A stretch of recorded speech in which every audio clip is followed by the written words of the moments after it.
जे सुनत अघाही रस विशेष जाना तिन नाही। रामचरित जे सुनत अघाही रस विशेष जाना तिन नाही। जिन हरि कथा सुनी नहीं काना श्रवण रंध्र अहि भवन समाना। श्रवण रंध्र अहि भवन समाना। जिन हरि कथा सुने नहीं काना। परमात्मा की कथा को सुनकर जो यह कह दे कि बहुत सुन लिया, अब रोज क्या सुनना है? वही भागवत कथा है, क्या सुने? उनके सुनी थी, वहां सुनी थी, कितनी बार सुनी। जिसके मन में ऐसा भाव आता है वो कथा के तत्व को समझता ही नहीं, कथा की महिमा को समझ नहीं पाया। जितना सुनेंगे उतना सुख मिलेगा। इसलिए यहाँ कहा गया है कि मुँह रहो रसिका भुवि भावुका। कथा के रस का पान करो, एक बार नहीं, 10 बार नहीं, 50 बार नहीं, हजारों बार। मुँह रहो रसिका, बार बार करो और उतना ही अच्छा लगेगा, उतना ही आनंद आएगा। जितनी बार आप सुनोगे ना मन लगा करके, उतना ही आनंद आता है। हम उसी प्रसंग पर अब चलते हैं। बड़ा सुंदर स्थान नैमिषारण्य क्षेत्र है, जहाँ संतों की मंडली के मध्य आदरणीय श्री सूत जी महाराज विराजमान हैं। सूत जी से उन ऋषियों ने महात्म्य के बारे में श्रवण कर लिया और बोले कि त्वया खलु पुराणानि शेतिहासानि चाघना आख्यातान्याप्यधीतानि धर्मशास्त्राणि अन्युता। सूत जी से सौनक आदि ऋषि कहते हैं कि आप इतिहास के जानकार हैं। त्वया खल पुराणानि से इतिहास, आप इतिहास के जानकार हैं। चाघना ज्ञाता हैं आप। आख्यातान्याप्यधीतानि धर्मशास्त्राणि अन्युत, आप पुराणों के ज्ञाता हो, इसलिए आपसे कुछ पूछने का मन होता है, कुछ जानकारी करने की इच्छा हो रही है। सूत जी ने कहा पूछिए। सौनक जी बोले कि आज आपसे एक नहीं, 2 नहीं, हम 6 प्रश्न पूछेंगे महाराज, 6 प्रश्न। और श्रीमद् भागवत में 6 ही प्रश्न हैं।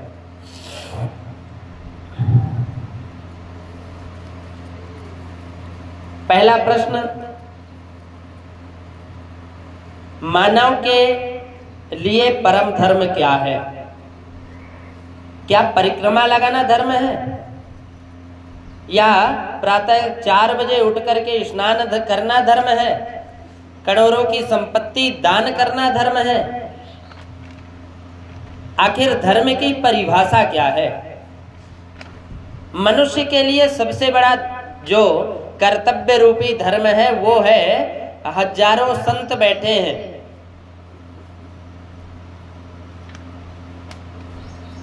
कर्तव्य रूपी धर्म क्या है? हजारों संत बैठे हैं, सबकी तरफ से एक ही व्यक्ति प्रश्न कर रहा है। दूसरा प्रश्न ये है हमारा कि मंदिर में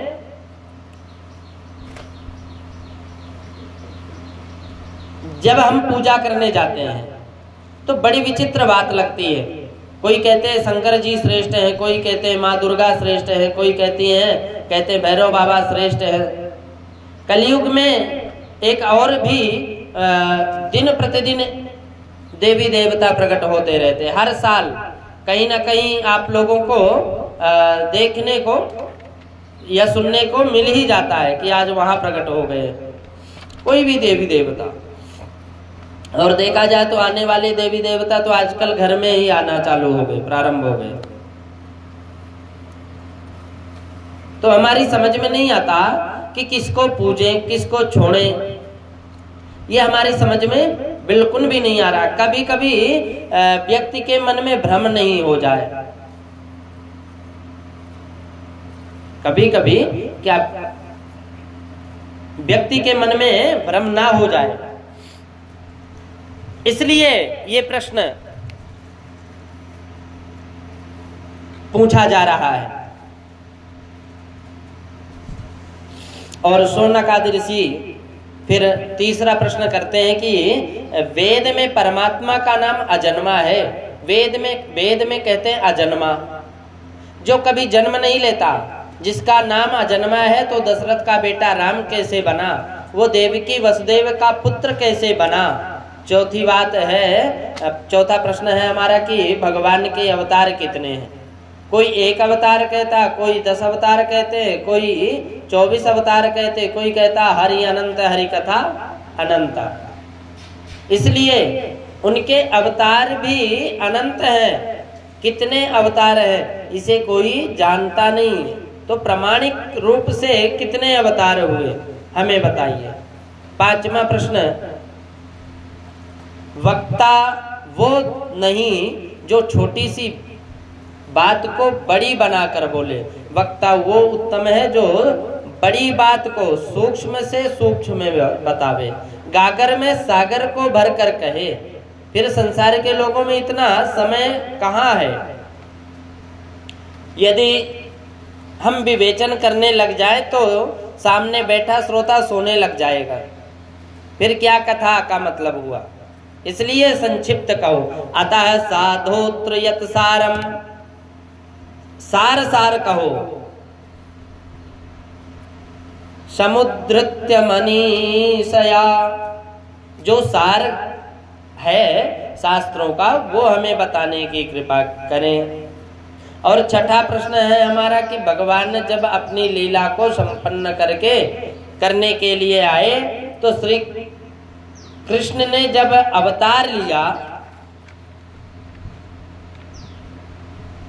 तो अवतार लेते समय गोविंद ने कहा हम पृथ्वी का भार उतारेंगे।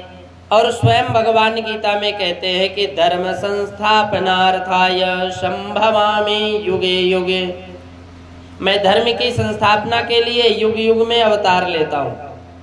और यदि हम प्रभु की बात पर विश्वास करें कि भगवान धर्म की संस्थापना के लिए अवतार लेते हैं तो अपनी लीला समाप्त करके जब श्री कृष्ण चले गए तो धर्म तो अकेला पड़ गया होगा।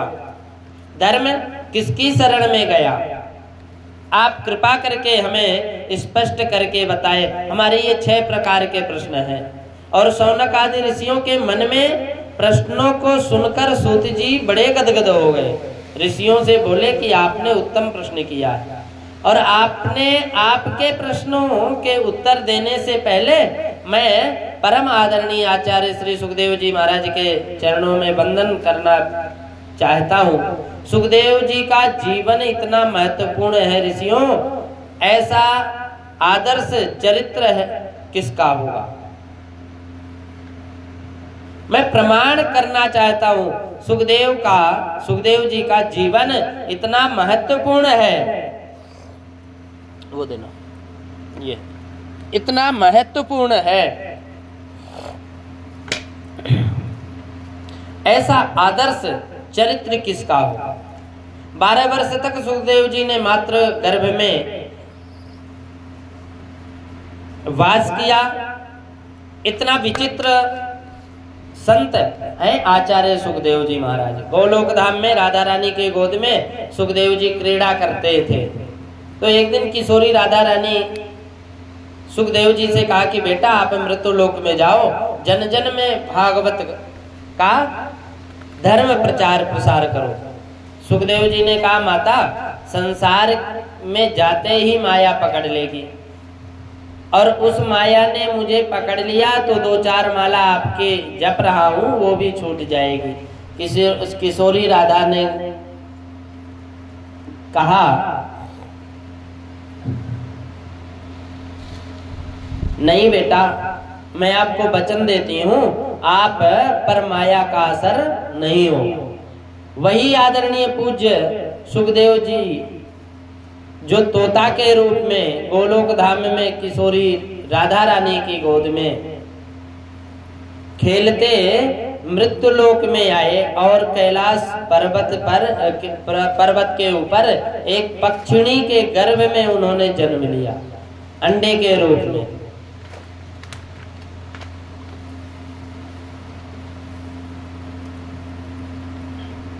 और अंडे के रूप में प्रकट हो गए। अभी अंडे में जीव प्रादुर्भाव नहीं था और बर्फीली हवाएं जोर से चलने लगी तो अंडा फूट गया। सुखदेव जी के माता पिता सुख पक्षी और पक्षिणी दोनों उस अंडे को पड़ा छोड़कर चले गए। कैलाश पर्वत पर रहते हैं भगवान शंकर। अब भगवान शिव जी वहां वास करते हैं, भगवान शंकर वहां वास करते हैं कैलाश पर्वत पर। तो नारद जी ने एक बार अपने मन में विचार किया कि सुखदेव जी का प्राकट्य होना चाहिए। आदरणीय सुखदेव जी जब तक प्रकट नहीं होंगे तब तक जन जन में भागवत धर्म प्रचारित कैसे होगा। तो सुखदेव जी को लाए कौन? नारद। बड़ा विचित्र संत है। नारम ज्ञानम ददाति इति नारद, जो ज्ञान देता है उसे नारद कहते हैं, या नारम ज्ञानम खंडयति इति नारद है। जो अज्ञान का खंडन करे उसे हम नारद कहते हैं। हमारे ब्रज के कुछ ब्रज भाषा में ब्रजवासी कहते हैं नारद, जिसकी बात कभी रद्द नहीं होती उसे नारद कहते हैं। और अब स्वाभाविक है,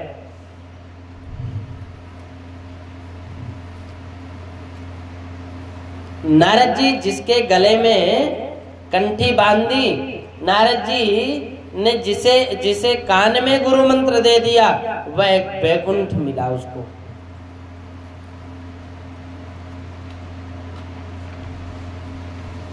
ये पक्की बात है। नारद जी का एक स्वभाव आपको बताऊं, उनका स्वभाव क्या है? उनका स्वभाव क्या है?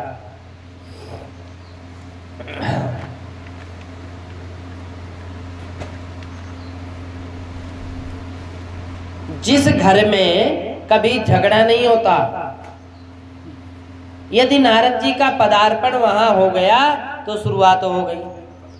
और जिस घर में रोज लड़ाई होती है, झगड़े होते हैं, तो वहां नारद जी चले जाएं तो हमेशा के लिए झगड़ा बंद हो जाता है। नारद जी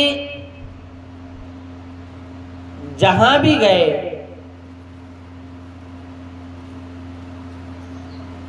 नारद जी जहां भी गए वहां मंगल ही मंगल हुआ।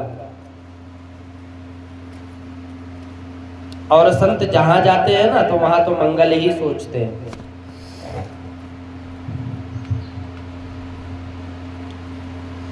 भागवत जी में लिखा है कि नारदो देव दर्शन, नारद का दर्शन जिस किसी मनुष्य को हुआ उसे भगवान जरूर मिले।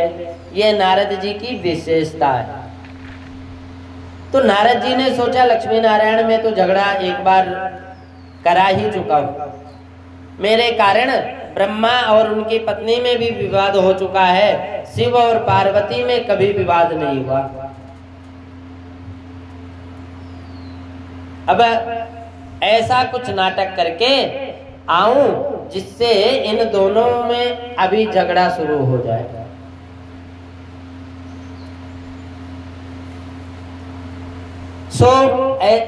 सीधे वो कैलाश पर्वत पर चले गए। भगवान शंकर तो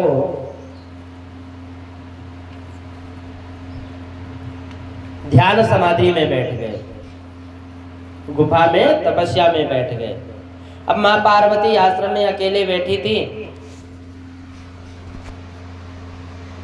देखो कैसा नारद जी का स्वभाव है। माता पार्वती ने नारद को आते देखा, खड़ी हो गई और बोले आओ महाराज, आओ नारद जी, बड़ी कृपा किया। माता पार्वती ने आसन दे दिया। उनके सामने सुंदर पात्र में एक लड्डू रख दिए, जल रख दिए। बोले पाइए, विराजिए महाराज। नारद जी आपको बहुत दिनों से देखा नहीं, आजकल कहीं आना जाना बंद है क्या? तो नारद जी बोले माता जी, नारद जी बोले माता जी, संसार में कभी किसी के घर नहीं मैं नहीं जाता, एकदम आना जाना बंद कर दिया।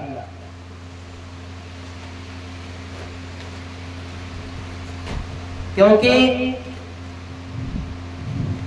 लोग बनावटी प्रेम ज्यादा करते हैं। दुनिया में जो लोग जिनसे प्रेम करते हैं वह माता सब बनावटी प्रेम करते हैं। और इतना ही नहीं कि सुर नर मुनि सबकी यह रीति,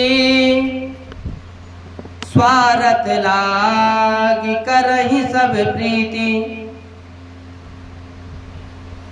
संसार में लोगों का प्रेम सच्चा नहीं रहा, सब बनावटी प्रेम करते हैं, इसलिए मैं आना जाना बंद कर दिया।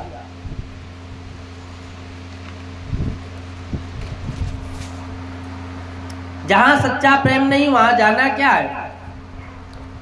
माता पार्वती बोले अब तो मैं अपने आप से क्या बोलूं, मैं तो अपनी बात कहूं। हम दोनों में इतना प्रेम है, मेरे पति तो मुझे इतना सम्मान देते हैं, इतना प्रेम करते हैं कि कोई भी बात गुरुदेव जो मंत्र हमें कान में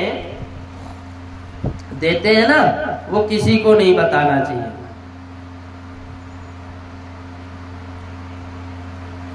गुरु के द्वारा कान में जो मिलता है वह अपनी पत्नी को भी नहीं बताना चाहिए। और प्रयत्न करो कि गोपनीयम गोपनीयम गोपनीयम प्रयत्नतः,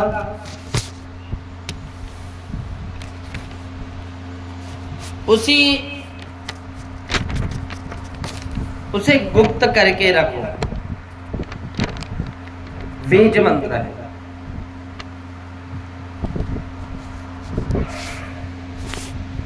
रखना चाहिए हमेशा, और ये शास्त्र की मर्यादा है। लेकिन नारद जी को कहती, माता पार्वती कहती है कि मेरे पति मुझसे इतना प्रेम करते हैं नारद जी कि सबसे पहले वो मंत्र मुझे आकर बताया। गुरुदेव ने हमें ये मंत्र दिया। हम लोग रोज भजन करने बैठते हैं ना, तो आंखें बंद करके समाधि लगाकर बैठते हैं जब, तो समाधि में जो भी दर्शन प्रभु का हो किसी को नहीं बताना चाहिए, ये शास्त्र कहता है, और उसको गुप्त रखो। लेकिन मेरे पति इतने अच्छे हैं, रोज शाम को आकर के बताते हैं, आज मैंने राम जी का दर्शन किया, आज मैं श्री कृष्ण भगवान का दर्शन किया।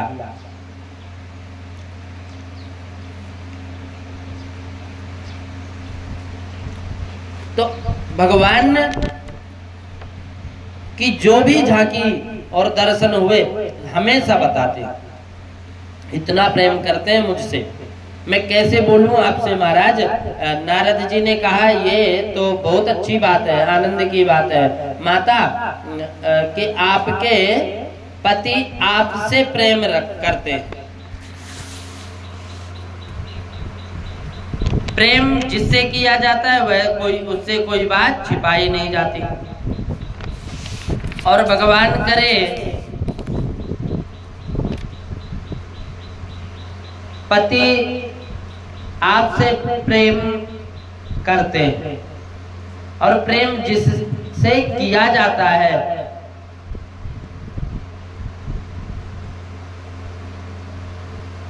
प्रेम जिससे किया जाता है उससे कोई बात छिपाई नहीं जाती। तो भगवान करे आपका प्रेम यूं ही बढ़ता चले जाए।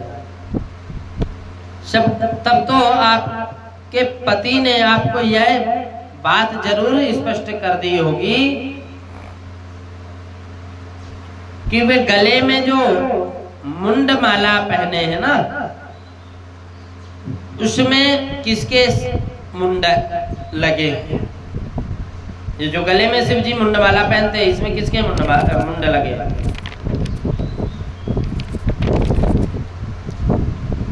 ये बात तो आपको बताई।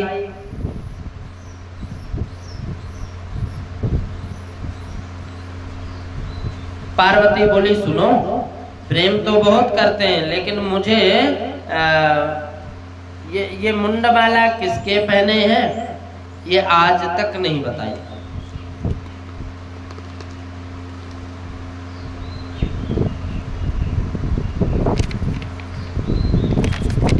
अपने पत्नी यानी आपको बोले नहीं बताई। तो हम जाते हैं, अब आप जाने, आपका काम जाने।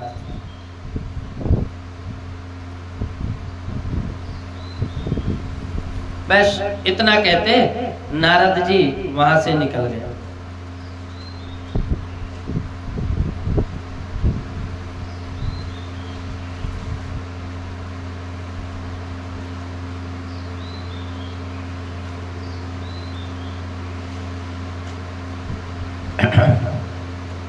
पंडित जी इधर आता। बोले 24 घंटा जिस माला को पहनकर रखते हैं उस माला में किसके मुंड हैं ये आप यानी आपकी पत्नी को बताई नहीं। हम तो जाते हैं, अब आप जाने, आपका काम जाने। इतना ही काफी था।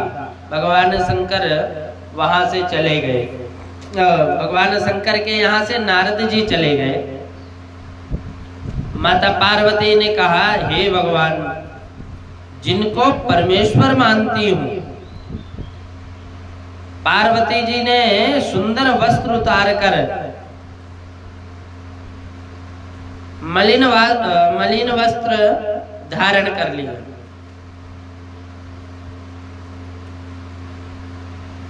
आभूषण उतार कर फेंक दिए और कोप भवन में चली गई। पुराने जमाने में एक जब मकान बनते थे, कोई भी बनवाते थे मकान, तो स्त्रियों के रूठने का एक कमरा अलग से बनता था।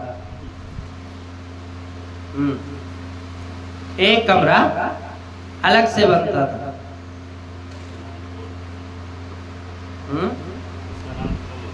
क्या है?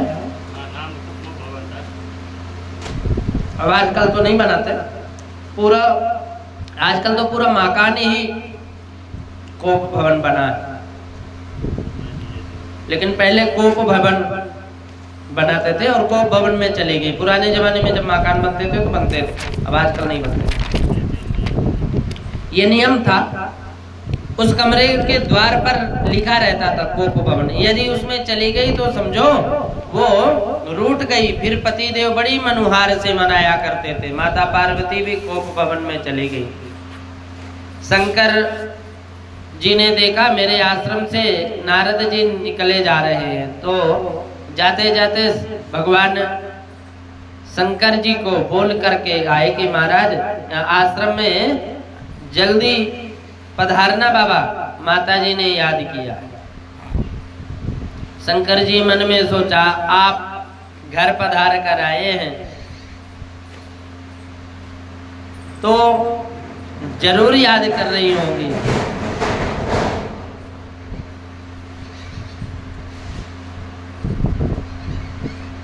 शिव ने कहा, शिव ने जैसे ही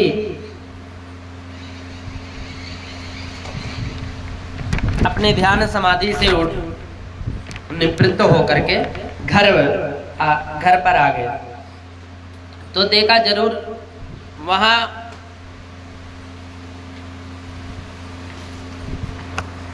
माता पार्वती उदास बैठी। तो बोले आज उदास क्यों है देवी? आप उदास क्यों हैं आज?